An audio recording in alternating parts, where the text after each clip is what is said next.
What's going on, family? Welcome to Study Hall Podcast. This is episode 1. I go by Coach Manny Parrish. I have my Coach Brown with me. I have my son, Trigger Trader Genius. And I have an amazing guest for us today, AJ Richardson.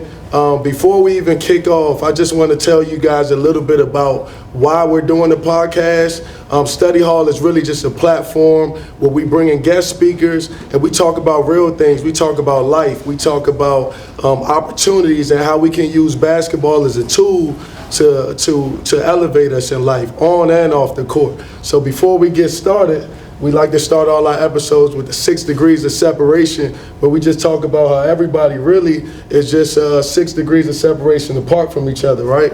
So how I know AJ personally, I'll just speak from my experience. Maybe you can elaborate, but we both went to one of the greatest HBC, or the greatest HBCU of all time, North Carolina Agricultural and Technical State, North Carolina A&T. And man, my experience with you, bro, is you just been a real genuine guy. Like I tell my students all the time that you are who you keep, like the company around you, right? And you hung with some solid dudes, man. Everybody in your circle was always really empowered, you know, doing great things around campus. You know, I'm a confident guy, so when I see other confident guys, I got to give them love. And y'all had your own swag, you know, the Charlotte boys, Carolina guys. You know, we was from the DMV. We thought we was popping, and you guys really held y'all on campus. So game always recognized game, man. I had a lot of respect for you, and everybody always talked about CP3, John Wall, all of these North Carolina guys in college, and everybody claimed they was either 5 deep or cousins of Chris Paul. So, you know, you was the guy who was really related to him, you know what I'm saying? And you was always connected with a guy that I really admire too, my man Gardy, who actually helped us put this one together. So shout out to AJ, man. He's a sports marketer, you know what I mean? He does a lot within the community, man. He builds with Nike, Jordan brand, and he also has the Run Your Race podcast. So we're glad to have him on episode 1 of the Study Hall podcast, man. Shout out to AJ, bro. Appreciate that, bro. You know what I'm saying? Appreciate that. Trey, you got something you want to say about AJ? Yeah. Did you have motion growing up with Chris Paul being your cousin? Did I have motion? Yeah. Oh, yeah, I forgot. Hold on. This new slang. That's like, do I have game? Honestly, bro, I was one of those ones that I was like, at first I didn't like it. You know what I mean? I didn't like it. I didn't want the attention on me. And the word motion, you don't know when you got a cousin to that caliber, you never know like who actually trying to be your real friend. You know what I mean? So I had to learn who was really trying to be like genuine. You know what I mean? So did I have motion? I definitely did. I had motion. I had a lot of it. Sometimes it was good, sometimes it was bad. But I had to figure out, you know, what motion is the good motion. You know, so I had to figure that out. I definitely had to figure that out quick. And a lot of these kids, man, they focus on like motion, man. Yeah. And I'm like, if you got motion but you don't have no real movement behind that, no real substance to what you got going on, clout is one of those drugs, you know what I'm saying? Some people have the ability to connect with people, or they're just fortunate to have a cousin like Chris Paul and become a leech. You know what I mean? You have became your own business, you know what I mean, your own entity. You are now with the Playbook Group. You know, talk about that. Before you even get into that, just tell us, man, when did you fall in love with sports or the game of basketball? Like how did you segue into this role? Honestly, bro, so I hooped my whole life. I played basketball my whole life. Sports was like the only thing I knew. Wasn't that great in school, to be honest with you. My grades and all that, like, it was just only basketball that I knew. I got the A&T. I was on academic probation. I don't think a lot of people know that, so I had to figure it out. But I always knew sports was my passion. I always say sports is like one of those things that bring everybody together in the world. You know, that's like one of those things that bring everybody together. So understanding that my only path was sports, knowing I wasn't going to the NBA, I didn't want to be a coach. If you would have asked me my senior year, I thought I wanted to be a basketball agent. Interned at Rock Nation, didn't want to do that. So I had to figure it out. But yeah, I mean, growing up in a sports family, you got Chris, his older brother CJ, like my uncle, we all hoop. played football and all that. So sports was like literally my life, my family life. It still is to this day. Right. Literally. Man, one thing I like about sports, music, like you said, it's like a universal language, man. No matter the race, no matter, you know, your ethnicity, it just brings people together. And I'm glad you talked about the internship. I, like you, I never was on academic probation at A&T, but I was definitely a super senior. I had a whole lot of fun. I transferred from Morgan to A&T, so it took me a little longer to get through, you know, get across that finish line. But it's a marathon, it's not a sprint. But talk a little bit about how you was able to kind of land, you know, that opportunity, even with Rock Nation. When I was in school, I was working a lot. Yep. So one of the things that I regret, that I encourage for, you know, these younger athletes, is when you're in school, be more focused, driven on what you actually want to do within your career. Yep. So how was you able to land an internship with a company like Rock Nation? Honestly, bro, relationships, having a cousin like that. Yeah. I'm gonna use it. I'm gonna use that. I'm gonna use it. You know what I mean? I'm gonna definitely use it. And Chris and Jay-Z are super, super, super close. So I remember, I forgot what it was, but I know I got the present on Christmas. I was in Winston, and I told Chris, I was like, yo, this is when I was trying to be an agent. I was like, yo, I'm trying to be an agent. I didn't say I wanted to go Rock Nation or whatever the case may be, because Chris is signed with CAA, so I didn't care. I just wanted to get in the door. I just wanted to get in the door, and once I got in the door, I always was confident in myself to where it's like, that's all I need. Right. I'll take care of it. Everything else take care of itself. So Jay-Z wrote me a handwritten note. It had a Rock Nation hat, a shirt, and all this gear. You had the Plains hat. I had the Plains hat. Shout out to Emory. And it was like, yo, 2016, internship at Rock Nation, all that. And that was the best part of my life. 2016, summer 2016, that changed my whole mindset. That changed my whole life. And I wouldn't be here today if it wasn't for that opportunity. 2016 was a great year. That was a great year. A lot of things happened in 2016, hence you being here. Nah, man, 2016 was a lit year. But that's amazing. Like, I just want to encourage my student athletes to understand some of the things that he said, right?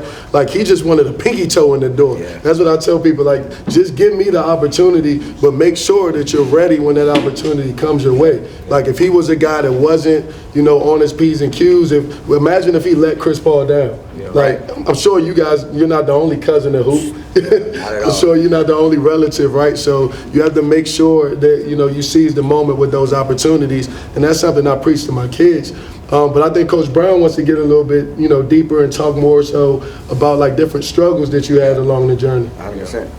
Yeah, so, you know, starting a podcast is, you know, difficult for like anybody, you know what I mean? So like, what's kind of like the struggles, the first year struggles or the first couple months struggles you had to go through, you know, when starting the podcast, or just getting into that type of, you know? Off the top of my head, definitely being on camera. Yeah. And like public speaking and stuff like that. That was probably the biggest adjustment. I always been that guy that wanted to be behind the scenes. I always knew I wanted to make power moves, but being a dot connector and making things happen, I never wanted to be like the face of anything. Yeah. Like I don't care. I don't want the credit. Yeah. And I'm still like that to this day. Like as long as it gets done, that's all that matters to me. You know. So having a platform that the world sees now, because obviously when me and Theo first started, it was literally just two friends, like just shooting, talking sports and all that. Then like you said, shout out to my big dog John Wall. He got on the pod, and it became a business. You know what I mean? Like everybody's looking at Run Your Race. So still having fun, but now sponsorships. So now it's a business. So now you gotta do commercials or like ads and all this. You gotta, money's involved, so you gotta be more articulate. You know what I mean? So John Wall was like y'all big. John Wall is what took us from having fun and just two friends to Run Your Race is now a platform with over 100,000 subscribers and everything. No, that's dope, because I remember seeing like I seen you kind of like, I think when y'all was, dropping things, but then the John Wall joint happened and it blew up so quick that I just assumed that the joint was already lit. Because I'm like, dang, they got John, and it was at a good, like, he was going through things in his life, but it was at a nice space where people, they wanted, They wanted to hear his perspective. They wanted to hear what he was thinking about things. So that's pretty dope. Anything you want to add to that, Trey? Any questions you got? My goal is to play basketball in college, but if I don't make it pro, what jobs do you consider me having with basketball still included in it? That's a great question. A job that make you happy. You know what I mean? So that means when you wake up every single day, you are excited to go to work, and work shouldn't feel like work. So I'm blessed enough to can say I wake up every single day and I love working with Nike, Jordan Brand, putting on events, AU tournaments, managing stuff like that, and with that, it comes with research, networking, relationships, being a good person. All that stuff matters, you know what I mean? And it starts right now. Like, how old are you? 8? You just turned 8 yesterday, right?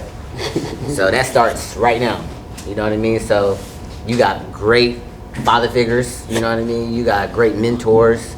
So always being true to yourself and just being genuine. There's so many jobs in sports. Like, you don't have to be the player or the coach. Like, let me tell you, do you know what a skill developer is? No. That's somebody that work out NBA players or high school players or middle school players. It's like a trainer. It's like a trainer. It's just the skill development is just the NBA word. You know what I mean? But that's a job. You know what I mean? And people love to do it. And guess what? You get to be in the gym every day. You get to be around NBA players, college players. You get to meet so many people. You get to access to so many things. So it's just about like how you're around all these kids right now. You just gotta, somebody might hear make it pro.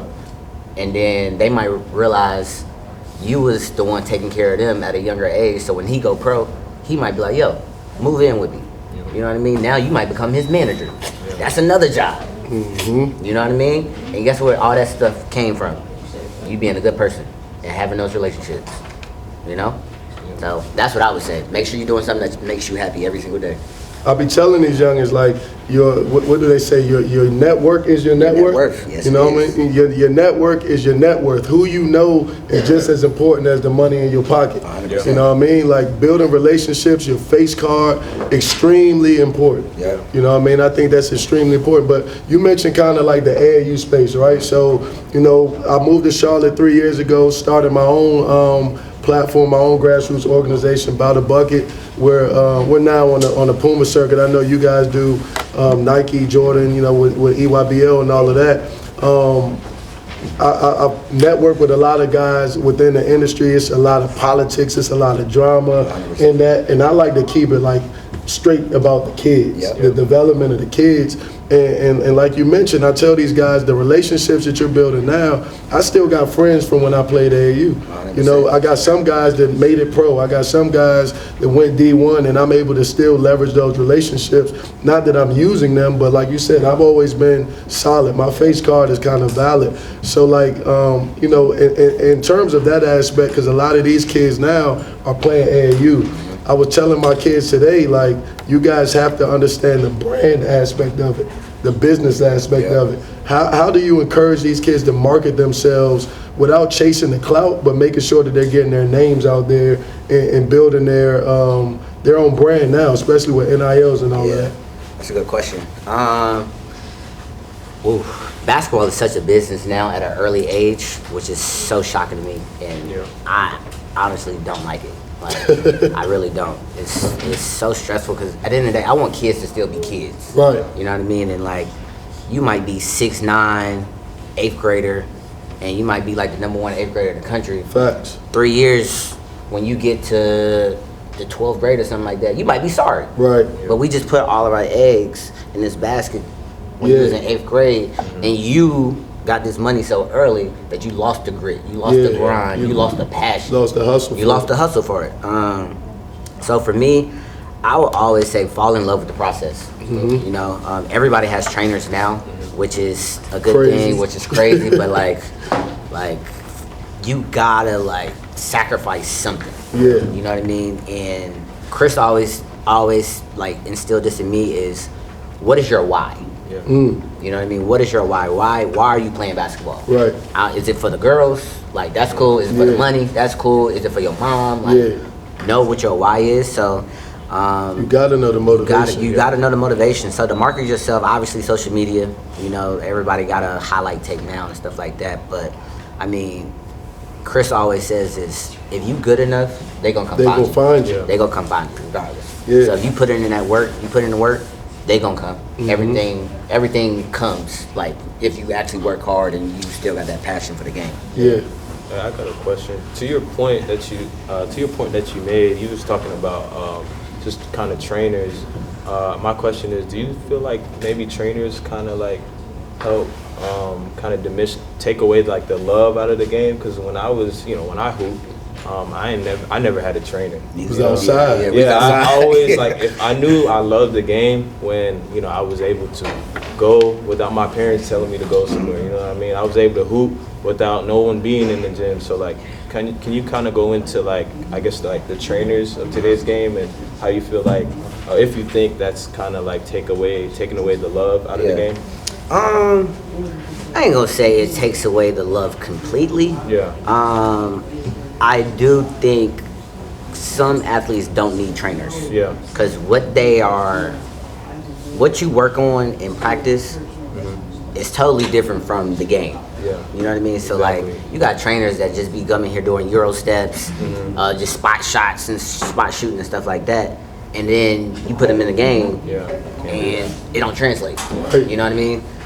And one thing I really see that trainers don't even like practice defense anymore. Yeah. Facts. You know what I mean? Everything is straight offense. Yeah. So it's just like, at what point are you going to get back to the basics? You know, so I ain't gonna say completely, but sometimes trainers can oversaturate the sport in the industry now, because you got a lot of trainers that didn't even play at a high level. Yeah. Right. You know what I mean? And got so many opinions. And I feel like that's just not where the game should be going. But that's the direction it's going in right now. Yeah, you know what I mean? So it's like 50-50. And I think it comes to, honestly, having like great mentors that actually know the game. Yeah. Like David West just posted something on his Instagram. I don't know if y'all seen it, like 2 days ago, talking about like AAU basketball now. And like when we played, the coaches was like men that we looked up to. They had full-time jobs. Like they knew how to hustle. They enjoyed the basketball, the passion of it. Yeah. Now you got coaches that's just doing it just because they can get some money out of it. They doing it for the money. For the money, you know what I mean? So Even the ones that played at a high level, and that's what kills me the most. yes, bro. That's what kills me the most. Like, as a director, like I said, I see the politics of it, right? They're looking at these kids as a way for them to make money. Yeah. I'm looking at this as a tool, right? I tell kids all the time, this round ball is a tool to get us to different places. I never made it pro. My brother went D1, but I'm still using it as a tool to get back to the kids now, to get back to spend time with my own son, right? Yeah. The lessons that I learned on the basketball court still apply to my life today. So I feel like we gotta, especially in the U.S. culture, we got to get back to the basics. We got to teach these kids how to play pickup ball. Yeah. We got to train them on just the regular rip-throughs and get to the basket, the regular lockdown defense, move your feet, talking. You know what I mean? Like, these kids now are losing the essence that we fell in love with. It's almost like the same thing with music, right? Like how a lot of these young rappers don't know the hip-hop legends. These students that we teach, these student athletes, don't watch basketball. How do you play basketball? And as far back as you go as Michael Jordan, the highlights. Literally. You know what I mean? Like Travy over here watching YouTube, and I'm like, bro, stop listening to that old guy tell you stories about things that you didn't see, man. I was there for it. It didn't go down like that. So, that's a funny thing. But I would agree, man, that we got to get back to kids loving the game. Yeah. We got to get back to the people who love the game, helping kids get to the next level and elevate in life, not just basketball. And that's one of the reasons why we bring people like you in to kind of help us out with that, right? They have to be able to see it to achieve it, right? They have to have a blueprint to know where to go. So, you know, that's why we're here on the Study Hall podcast, man. But I want you to kind of give, you know, some words of wisdom to the kids, because one thing that I think about is like, if I could do it all over, what if? What if I had, what if? So is there anything that you look back on, like, and you think about if you could have done it differently, how would it have been? I'm a person that I don't really regret too much in life. I think everything happens for a reason. God already has a plan for all of us all. What would I tell my younger self? I would definitely tell my younger self to take sports more seriously. I didn't take it as seriously as I should have. So I think that would be something that I would tell my younger self. I've always been a hustler.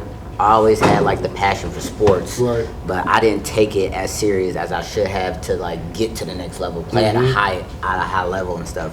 But with also that comes with, I understood, all right, if I want to work in sports, then I gotta go get internships in college. I need to learn the business side since I'm not gonna be on the court. You're not gonna be on the court. You know what I mean? So I started that at a young age, and I think that's why I am who I am today and where I'm at in the position I am in. I transitioned. I put the ball down when I was, probably like what? Yeah, my junior year. Yeah, my junior year, I was like, I ain't going to the league. Right. You know what I mean? You had to get focused. I had to real focus. life. You know what I mean? And then I understood the power of having a cousin and the power of, like you said, basketball is a tool. So I knew I wanted to go in life, and I was gonna use this basketball in this sport for it. Right. You know what I mean? So I would say probably taking sports more seriously for sure if I had to pick something. For sure.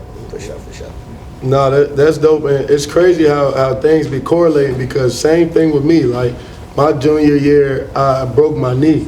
I think I was playing in front of Kendall Marshall at an AAU tournament, bro, and broke my knee, and it pretty much was a wrap. Back then, you know how dudes be tearing their ACL, they back on the court the next year. The process was a long time for me, so I never got to where I was, not even saying that I was guaranteed to go. You know what I mean? And I had other outlets, I rap, I was creative, I started making clothes, stuff like that, but I had that hustling mindset, and I always knew. That's why when I went to school, I was like, I'm gonna do journalism, mass communications, because either I'm gonna get a job on the radio, or I'm gonna be a sports broadcaster, or analyst, or agent, or something like that, right? I just wanted to be around it. I wanted to be able to give back. So, you know, I definitely understand that, and I appreciate you sharing your perspective on that, because that's real. I tell these kids, only 1% of these guys get to that level. You better figure out if that's truly what you're going to do, or if you need to figure out how to use this as a tool to get a job. Nah, facts. Because what they don't realize, in the NBA, is 60 people drafted every year. So what that mean? It's 60 people that got to leave the NBA. Right. You know what I mean? So they don't really understand that. And when I say it's hard, it's hard. It is a grind. So I always tell like kids, you gotta have a fear of missing out. Sometimes you gotta miss your homie's birthday party. Sacrifice something. Talked about that last night. Yeah, sometimes you can't be with mom and pops all the time. Sacrifice. You know what I mean? You gotta sacrifice something. And once you understand that, the world is easy. The world is easy. It's easy and it's at your fingertips. But you definitely gonna have to be okay with missing out on a lot of stuff. Because you gotta fall in love with the process. Fall in love with the process. Okay with missing important things, but you understand the bigger vision at an early age, life becomes a lot easier and smoother. Trust and believe me. I had to learn the hard way. But yeah, dog.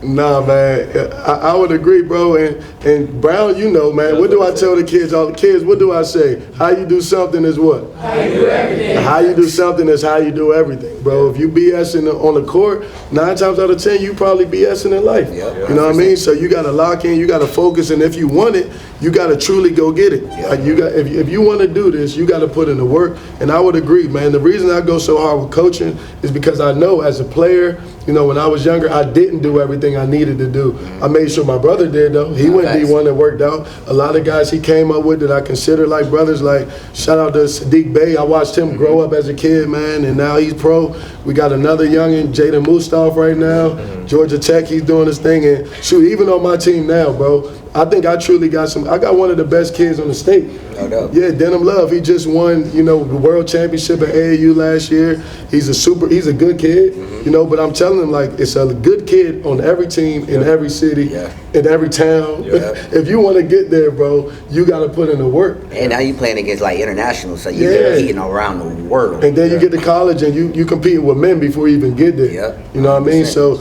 you got to put in the work, man. And I got to...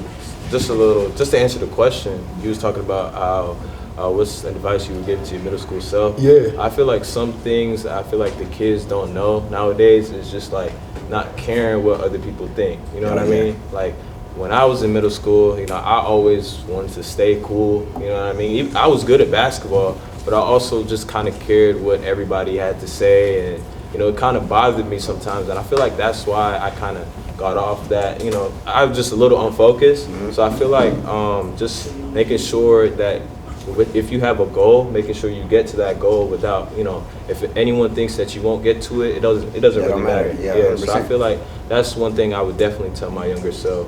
Yeah, that's dope. That's important too. Yeah. Everybody got their own opinion. Yeah.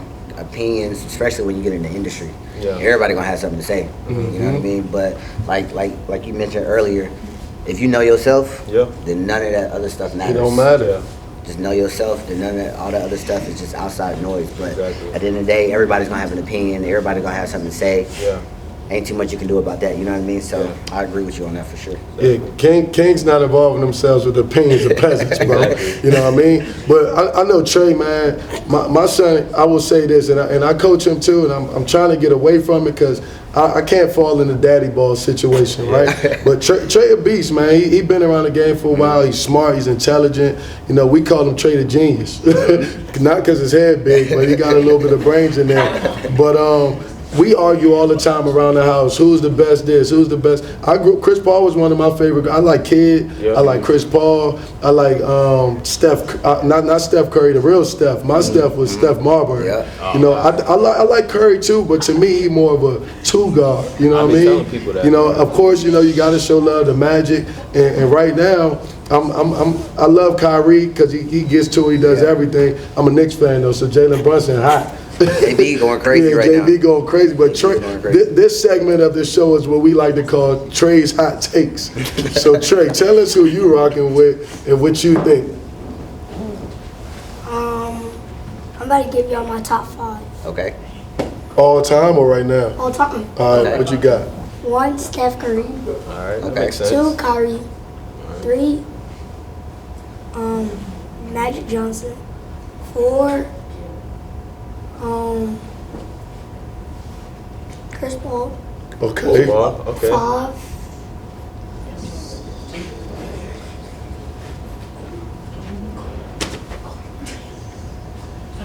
Shea.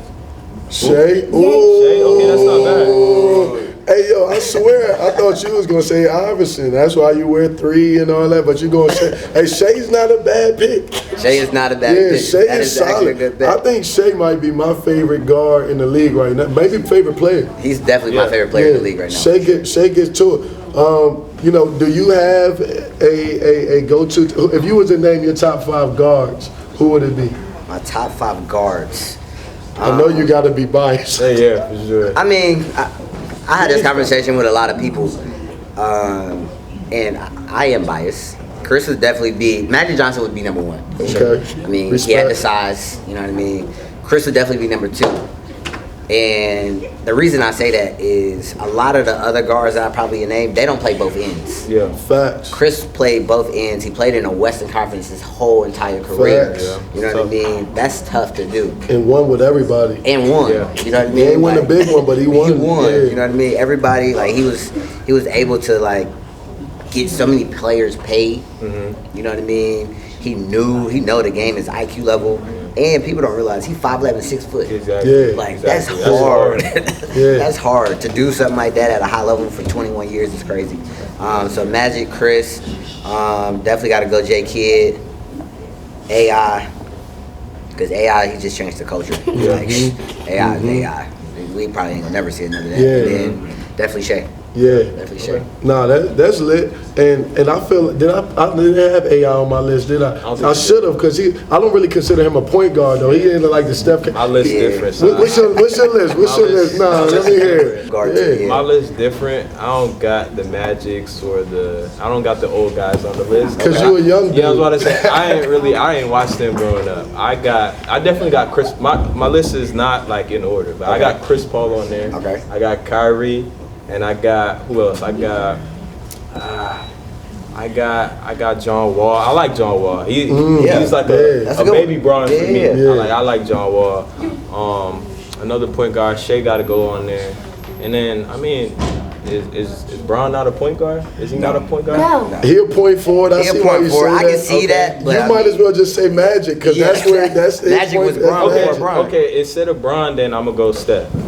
Steph Curry? And the only reason I put, honestly, it's a hot take, but Steph is probably 4 for me, only because, like, he beat Bron so many times and he had to team up. facts. That's why I Nah, don't for really real. mess with Steph. Yeah. But he's top 5. He changed the game for sure. Yeah. That's how the old heads think about Isaiah. Yeah. Isaiah, Because he beat He Mike. beat- He used he to, beat he really owned Mike. He used to cook Mike for Yeah. real. So that's how a lot of them feel. But nah, man, I just want to say once again, bro, like, I appreciate you coming on the show. sure. You know what I mean? My Aggie brother. Yes, sir. You know what I'm saying? He holding it down. He doing a lot for other youngins in the community. He's definitely a role model, a solid dude. We look up to your podcast, so to have you on our first episode is an amazing thing, bro. One of the things as a teacher that we do here in CMS, and I really stand on it, is it's called capturing kids' hearts, right? So every class I start off with 3 good things, you know, that the kids are going through in their life, whether it be today or what they're doing on the weekend, anything big, small, no right or wrong answer. But we just want to be able to inspire people out there, you know, so I just want to ask you, do you have 3 good things that you could mention? That's going on in life? Yeah. Yeah, for sure. It could be your life, somebody else's life, whatever. Yeah. I'll say our company Playbook Group is growing. We're moving at a high pace. A lot of great business things are happening. My family's healthy. My Facts. mom, That's always good. Very important. the family's healthy. Everybody's happy. Let me see. The third thing, man, y'all giving me this opportunity. You know what I mean? Yeah, nah, that's I think I was just having this conversation with my homie. Like, I'm 32. My life has always been so fast, so much. And 2016, one of my like biggest things, my resolutions was I wanted to slow life down a little bit, just so I can like capture more moments and like understand like the things that I enjoy and stuff. So hearing you guys say y'all listen to Run Your Race and y'all seeing what I got going on and stuff like that, that just shows that like the hard work that I've been putting in is actually like rubbing off on people, and people is actually like paying attention and stuff. So I appreciate you guys for having me. Any way I can help continue to uplift you guys. You got my number and stuff like that. I'm one phone call away. Like, he had hit me. I told my mom, I said, I ain't talked to Manny since like college. So he had hit me. And I was like, oh, for sure. You know what I mean? It was like it was all love all the time. So I just really appreciate you guys for sure. Yes, sir. For sure. Hey, look, and my man is solid, bro. Like, I come from a lot of different industries, bro. I was a rapper, man, still am, but you know, I've been in the music industry, the sports industry. Most guys show up with their entourage, their girlfriend. My man brought his mom out, so that just shows you the vibe that you on. And I like to associate myself with people like that. You know what I mean? But hey, we appreciate you coming out, and you know, we appreciate you giving back to the kids. Shout out to Kennedy Middle School. You know, we 1K, we all in, we undefeated right now. Hopefully you can come out to a game. You know, shout out to CP3. Shout out to everything that y'all doing over there with the Playbook Group, man. You know, we love it. Shout out to my son Trey, my brother over here, Coach Brown. And it's a wrap, man. Episode 1, Study Hall Podcast. Catch us, man. It's Coach Manny. We out. Peace.